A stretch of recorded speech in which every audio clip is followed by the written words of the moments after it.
GHK-Cu fades dark spots and reverses aging. That's what you have heard. Some of that is true and some of that is a bit stretched. Dark spots first, then aging, because that's where this ingredient earns its reputation. Quick background about what this peptide does. If you already know what it does, just skip to the next section. I'll leave the timestamp below. GHK is a peptide which your body produces naturally. The Cu, that's a copper that's attached to the end of this peptide. Every time your skin is damaged, your body releases this peptide. This peptide instructs your skin cells to rebuild collagen, grow new blood vessels, and clear out all the damaged tissue. When you're young, that instruction is loud. Repairs happen fast because GHK-Cu is most effective when we're young. After our 20th birthday, the amount of this peptide in our body reduces, and as it reduces, the instructions fade. Repairs slow down, cuts take longer to heal, dark spots start lingering, and skin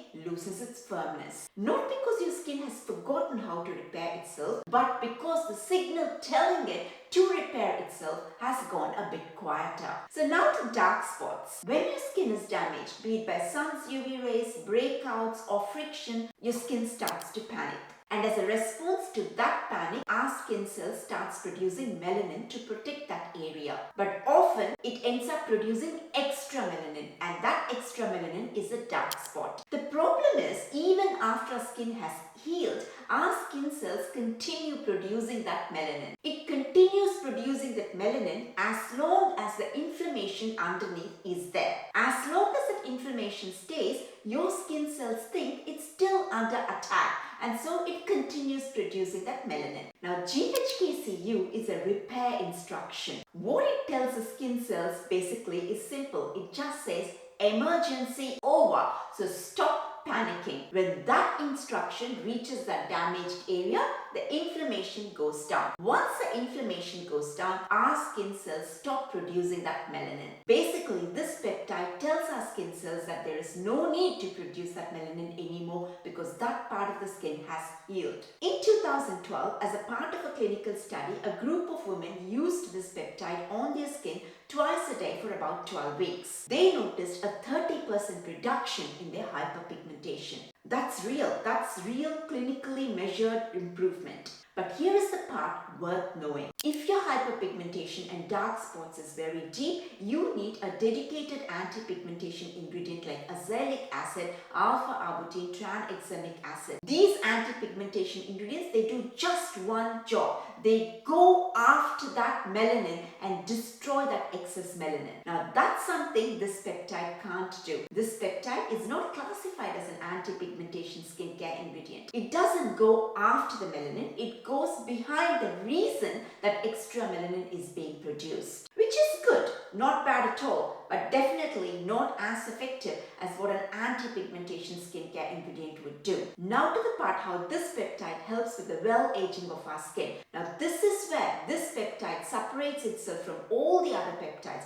This is where this peptide actually earns its reputation. Basically, aging of the skin means two important proteins in the skin, collagen and elastin. The amount of them start going down, and as their amounts start reducing, fine lines and wrinkles start appearing, the firmness of the skin also goes down. Anti-aging peptides, including this one, basically increase the amount of collagen in our skin. So that's really good news for well-aging of the skin. GHK-Cu goes two steps further. First, apart from producing collagen, it also produces elastin. Elastin is also important for the well-aging of the skin. Without elastin, the bounciness of the skin is lost. Skin starts to sag. Now the second thing this peptide does, which sets it apart from all the other peptides, is that it actually clears out the damaged area. What that means is, over the years, all the damaged collagen and elastin, they just pile up in the skin, and all the other peptides and other ingredients rebuild the collagen on top of it. There's nothing that's actually clearing out the damaged part. Now this peptide helps in clearing out the damage, so that makes more room for newer collagen and elastin to get produced. reduced. Now there are studies to prove that this ingredient actually works well for aging of the skin. In one of the studies, a group of women used this ingredient for about 8 weeks. The wrinkles on their skin reduced by about 55%. In another study, researchers compared this ingredient to another ingredient called 𝗦𝗸𝗶𝗄. Now 𝗦𝗸𝗶𝗄 is a peptide which is considered the gold standard when it comes to wrinkle reduction. When compared to 𝗦𝗸𝗶𝗄, the researchers noticed that the GHK-Cu actually outperformed 𝗦𝗸𝗶𝗄 by close to 30%. And in the 2012 study which I mentioned earlier with the dark spots, in the same study they also noticed that there was about 65% reduction in fine lines and 45% improvement in skin's firmness and 50% improvement in skin's barrier function, meaning skin stays hydrated for longer. Now these are really good numbers. A few things worth noting before you buy anything. GHK-Cu is not the same as copper peptide. It's not the same as copper-tripeptide.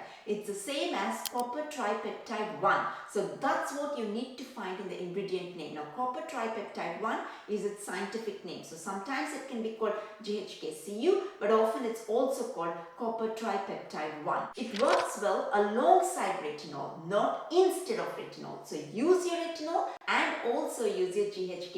Don't replace your retinol with GHK-Cu. Some websites call it Botox, but it works very differently. Botox freezes muscles. GHK-Cu doesn't freeze muscles. It instructs the cells to rebuild the tissues. Completely different mechanism. Make sure that the skin product that you buy has at least 0.5 to 2% GHK-Cu. Start at the lower end and then gradually increase to the higher end. GHK-Cu dissolves in water. So if it's in water, that's when it's going to work well. But the top layer of the skin is all oil. So how is it going to get inside? It needs to get inside for it to be effective. This is where you need to look for skincare products which have liposomal formulas. Think of a capsule which is filled with some fat peptides and this peptide lives in there. So this whole thing, which is because it's got oil in there, can get absorbed by the skin better. Never use it with vitamin C and kojic acid because the copper in this peptide is going to go and destroy that vitamin C and kojic acid. You can use all three ingredients. They're all good for your skin, but just not in the same routine.